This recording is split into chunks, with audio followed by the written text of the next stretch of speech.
Residence starling residence, সেটা বাংলাদেশের গ্রাহকদের জন্য ৬,০০০ টাকা প্রতি মাসে।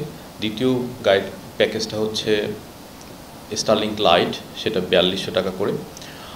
আর এর বাইরে আরেকটা ফি আছে, এককালীন একটা সেট আপ কস্ট লাগবে। সেই সেট আপ কস্টের জন্য তাদের একটা রাউটার আছে এবং একটা অ্যান্টেনা আছে।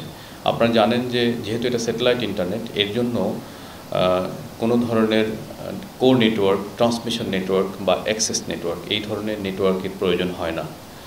তো যেহেতু প্রয়োজন হয় না, সেজন্য এই নেটওয়ার্কটা কিভাবে জাতীয় সার্বভৌমত্ব এবং নিরাপত্তা নিশ্চিত করবে, সেজন্য আমরা বিষয়টা নিয়ে প্রয়োজনীয় রেগুলেটরি উদ্যোগ নিই। এই উদ্যোগগুলোর মধ্যে একটি হচ্ছে, আমরা বলেছি যে বাংলাদেশ সরকারের ট্যাক্স এবং ভ্যাট কমপ্লায়েন্স থাকার জন্য প্রতিটা কানেকশনে তাদেরকে একটা মান্থলি রেন্ট দিতে হবে এবং সেটা $1 করে। তারপরে যেহেতু প্রতিটা ডিভাইসের উপর, কানেক্টেড ডিভাইসের উপরে আমরা ট্যাক্স এবং ভ্যাট আহরণ করব, সেজন্য এই ডিভাইসগুলোর বিপরীতে তাদেরকে নো অবজেকশন সার্টিফিকেট দিতে হবে। এতে করে সরকারের একটা ট্যাক্সেশনের দিক থেকে একটা ভিজিবিলিটি থাকবে, অর্থাৎ revenue generation point of view থেকে। তো যেহেতু এটা ডিভাইস ডিজিটাল সিস্টেম, আমরা মনে করি এখানে কর ভ্যাট ফাঁকি দেওয়ার মতো কোনো সুযোগও থাকবে না। তারপরে এককালীন যেই ফিটা তারা জমা দিয়েছে $30,000 মতো, সেখানে তারা দুইটা ক্যাটাগরিতে দিয়েছে। একটা হচ্ছে আইওটি ক্যাটাগরিতে 10,000 এবং $10,000, আর ব্রডব্যান্ড ইন্টারনেট ক্যাটাগরিতে দিয়েছে $20,000 এবং এই টাকাটা ইয়ারলি, অর্থাৎ প্রতি বছর এটা তাদেরকে দিতে হবে। এখানে স্টারলিংক আসার পর থেকেই আমরা বিভিন্ন ধরনের প্রশ্ন নাগরিক সমাজ, সাংবাদিক, সহকর্মী এবং বিভিন্ন শ্রেণী পেশার মানুষের কাছ থেকে পেয়ে আসছি। সেই কয়েকটি প্রশ্ন আমি নিচ্ছি।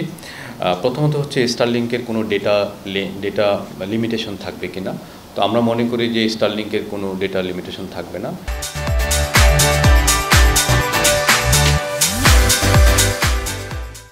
এবং এই দিক থেকে এটা আরেকটি রেকর্ড, বাংলাদেশের ইতিহাসে প্রথমবারের মতো আনলিমিটেড একটা ডেটা প্যাকেজ, সত্যিকার অর্থে আনলিমিটেড একটা ডেটা প্যাকেজ চলে আসলো।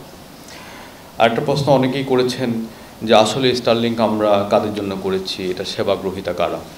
তো এই প্রশ্নের উত্তর হচ্ছে, এখানেও সেবা গ্রহীতার দিক থেকে কোনো লিমিটেশন নাই। স্টারলিংক একটা হচ্ছে ডিরেক্ট টু ডিভাইস, সেই ডিরেক্ট টু ডিভাইস সেবাটা আমরা দিচ্ছি না। আমরা দিচ্ছি স্টারলিংকের একটা রিসিভার থাকবে, সেই রিসিভারের মাধ্যমে তার একটা রাউটার আছে, সেই রাউটার দিয়ে ওয়াইফাই ডিভাইস দিয়ে সেটা একটা ওয়াইফাই নেটওয়ার্ক তৈরি করবে। এখন ওই রাউটারের পোর্ট থাকে, সেই পোর্ট থেকে একটা নির্দিষ্ট দূরত্বে, সেটা আনলিমিটেড দূরত্বে নেওয়া যাবে না, দূরত্বে গিয়ে আরেকটা নেটওয়ার্ক তৈরি করে আবারও ওই নেটওয়ার্ক থেকে আবার ওয়াইফাই সেবা দেওয়া যাবে। এখন এই দূরত্বটা কত? আমরা মনে করি যদি আবাসিক এলাকা হয়, এই অ্যাপার্টমেন্ট এলাকা হয়, তাহলে সেখানে এটা 20 থেকে সর্বোচ্চ 30 মিটার হতে পারে, অর্থাৎ এখানে 2টা বা 3টা ফ্লোর কভার করবে। আর দূরত্বের দিক থেকে 20 থেকে 30 মিটার, অর্থাৎ কয়েকটা রুম কভার করবে, 3টা বা 4টা রুম কভার করবে, কিংবা তার চেয়ে বেশি, সামান্য বেশি।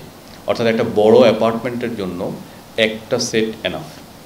আর গ্রামীণ এলাকায় যেখানে ওয়াল পেনিট্রেশন নাই, অর্থাৎ সিগন্যাল, যেহেতু এটা ইলেকট্রোম্যাগনেটিক তরঙ্গ, সেজন্য সিগন্যাল ওয়ালের ভিতর দিয়ে গেলে বা মেটালের ভিতর দিয়ে গেলে এই সিগন্যালটা ড্রপ করে। তো গ্রামীণ এলাকায় আমরা মনে করি যে এই রেঞ্জটা প্রায় 50 মিটারের কাছাকাছি, 50 থেকে 60 মিটার পর্যন্ত বিস্তৃত হবে। তো সেই ক্ষেত্রে বাংলাদেশের আবাসিক এলাকায়, যেখানে আমরা বলি ডিপ ইনডোর, যেখানে মোবাইল নেটওয়ার্ক পৌঁছে না, সেসব ক্ষেত্রে স্টারলিংক বেটার পারফর্ম করবে। এবং একই সাথে আপনারা জানেন যে বাংলাদেশের মাত্র 30% মোবাইল টাওয়ার ফাইবারাইজেশনের আওতায় এসেছে।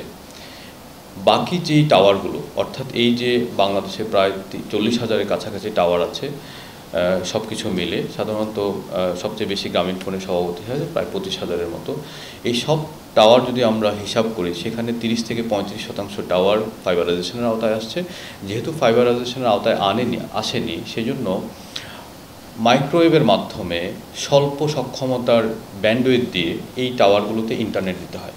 তো যেহেতু এক একটা টাওয়ারের অধীনে হাজার হাজার গ্রাহক থাকে, তাহলে এই স্বল্প সক্ষমতাটা আবার বাকি ব্যবহারকারীদের মধ্যে শেয়ার্ড হয়ে যায়।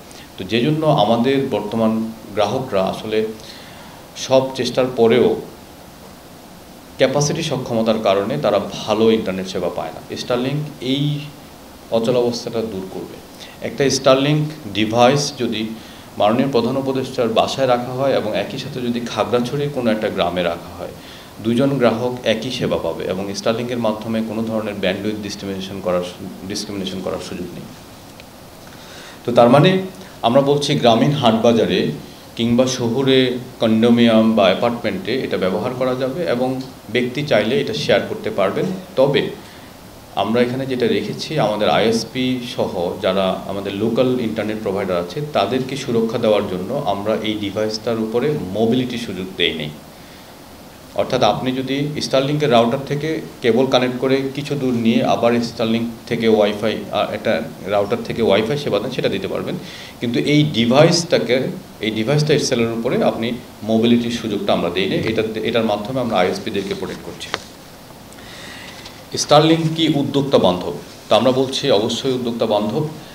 স্টারলিংকের যে ইনিশিয়াল সেটআপটা আছে সেটা 47,000 টাকা, শুনতে অনেক বেশি খরচ। আপনারা যারা এখানে আছেন আপনাদের সবার যে মোবাইল ডিভাইসটা আছে সেটার দামও একই দাম। এখন যদি স্টারলিংকটা কোনো উদ্যোক্তা কিনে, তাহলে উনি চাইলে মাইক্রো ক্রেডিট বা অন্য কোনো ফর্ম থেকে নিজে ফাইন্যান্সিং সোর্স করতে পারবেন, কিংবা উনি নিজে একটা সমবায় ভিত্তিতে বন্ধুবান্ধব কয়েকটা গ্রামের কয়েকটা হাটের দোকানপাটে ওনারা চাইলে কয়েকজন মিলে এটা করতে পারবেন। যেহেতু এখানে হাই স্পিড আছে, অর্থাৎ 300 Mbps আছে, একজন ব্যক্তির দৈনন্দিন জীবনের কাজ করতে বা ইন্টারনেট ব্যবহার করতে 300 Mbps এর প্রয়োজন নাই। সুতরাং উনি সহজতভাবে এটা শেয়ার করতে পারবে। তো সেদিক থেকে আমরা মনে করি শুধু উদ্যোক্তাই তৈরি হবে না, বরং কোওয়ার্কিং ফ্যাসিলিটি তৈরি হবে।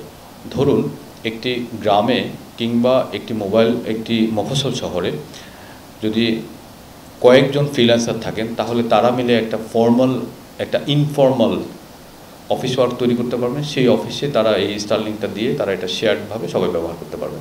একই ঘটনা ঘটবে অফিসের ক্ষেত্রে। মফস্বল শহর কিংবা জেলা শহরের ক্ষেত্রে যেহেতু আমাদের অ্যাক্সেস টু ইন্টারনেট লিমিটেড, কিংবা বিদ্যুৎ চলে গেলে আইএসপি ইন্টারনেট বন্ধ হয়ে যায়, কিংবা ব্যাটারি ব্যাকআপ চলে গেলে মোবাইল ইন্টারনেটও দুর্বল হয়ে যায়, সার্ভিসটা পড়ে যায়। সেজন্য স্টারলিংক এই সমস্যার সমাধান করবে। অর্থাৎ এটা উদ্যোক্তা বান্ধব। উদ্যোক্তারা নিজেরা গ্রুপ তৈরি করে এবং শেয়ারিংয়ের মাধ্যমে এখান থেকে বেনিফিটেড হতে পারেন। মাইক্রো ক্রেডিট কিংবা অন্যান্য ফাইন্যান্সিং মাধ্যম থেকে এই যে 47,000 এককালীন খরচ, এটা তারা শেয়ার করতে পারেন এবং একই সাথে কোওয়ার্কিং স্পেস তৈরি করতে পারেন। সেদিক থেকে এই বিষয়গুলো আমি মনে করি যে বাংলাদেশের ক্ষুদ্র এবং মাঝারি উদ্যোক্তা বা এসএমই খাত যাকে বলি আমরা, সেটা এখান থেকে বেনিফিটেড হতে পারে।